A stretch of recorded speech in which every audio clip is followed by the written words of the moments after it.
歡迎嚟到微波爐視頻，今集嘅家整一個日式烏龍麵啦。首先呢，就準備高筋麵粉、水、鹽、食用澱粉、湯底、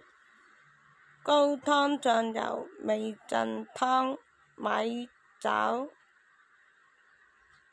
昆布、薑蝦、青春、煮雞蛋、大白菜、菠菜或者其他蔬菜、炸豆腐或者肉類、海藻或者芝麻。喺一個大碗入面，將高筋麵粉同埋鹽混合，慢慢加入水，攪拌直到麵團形成。用手將麵團搓成光滑嘅麵團約10分鐘，將麵團包好靜置30分鐘，以便麵筋放鬆。將整好嘅麵團分成幾塊，撒上食用澱粉，逐漸乾成薄片，然後切成寬約0.5厘米嘅條狀，形成烏龍麵。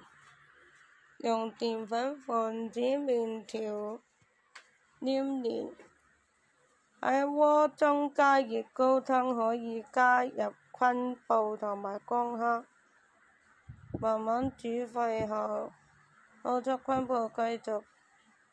重煮10分鐘，加入醬油、味噌同埋米酒，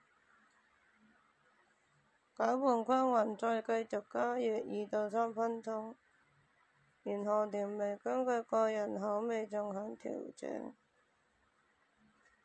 喺鍋中加水煮沸，加入烏龍麵約3到5分鐘，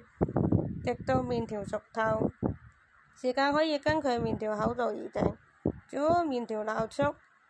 過冷開水，可以去多餘嘅澱粉瀝乾備用。喺碗中倒入熱湯底，再將煮好嘅烏龍麵放入湯中，最後加入切好嘅青葱、煮雞蛋、蔬菜、炸豆腐或者其他配料，裝飾上海苔或撒上芝麻即可享用。麵條可以根據個人喜好選擇厚度，湯底可以使用現成嘅高湯，節省時間。